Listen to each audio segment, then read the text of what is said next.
สบายดีทุกคนมื้อนี้แม่ปุ้ยจะพามาเห็นเมนูง่ายๆเนาะทอดไข่ดาวกินกับขั่วดอกผักเนาะก่อนอื่นแม่ปุ้ยจะนำไข่ดาวมาทอดเด้อ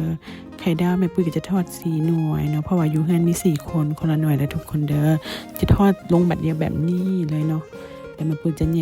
กออกมันเป็นหน่วยไผ่หน่วยลาวนะทุกคนนี่แม่ปุ้ยจะปิ้นเพราะว่าลูกสาวนะเพิ่นมักไข่ดาวแบบสุกๆเลยเนาะส่วนว่าลูกชายกับพ่อกับกินอะไรก็ได้เนาะบ่มีปัญหาเนาะหลังจากแม่ปุ้ยทอดไข่ดาวแล้วเนาะแม่ปุ้ยก็จะ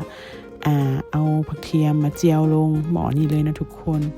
เจียวผักเทียมไปให้มันหอมๆนะทุกคน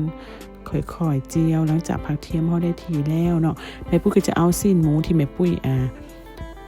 มักไว้เนาะทุกคนเป็นซีนสันคอหมูมักไว้กะปรุงก็บ่มีหยังหลายเนาะคั่นนอซอสฟ้าเขียวเป็นนัวน้ำตาลพริกไทยประมาณนั้นเลยเนาะคนไปคนมาถั่วแล้วก็จะเอาดอกผักนี่ลงใส่เนาะโอ้ยคนยากลำบากนิดนึงทุกคนแบบว่าขี้ข้านเปลี่ยนหม้อนะก็เลยว่าใส่หม้อนี้เลยเนาะนี่จะเป็นประมาณนี้เลยเนาะแม่ปุ้ยจะเติมน้ำลงไปแล้วทุกคน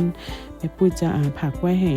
ดอกผักเริ่มสุกแล้วเนาะแม่ปุ้ยก็จะเอาหมักพริกดวงนี่ลงใส่เนาะแต่กะใส่หมักเล่นเด้อช่วงนี้เห็นเมนูขั่วแม่นบ่ขาดพริกหยวกเลยเพราะว่าพริกหยวกอยู่สวนหลายเนาะทุกคนกินนั่นก็จะบ่ทันเนาะแม่ปุ้ยก็แบ่งขายน้ำแน่เนาะกินน้ำแน่เนาะแม่ปุ้ยจะคนไปคนมาแบบนี้ทุกคนเด้อคนไปจนแบบว่าเฮา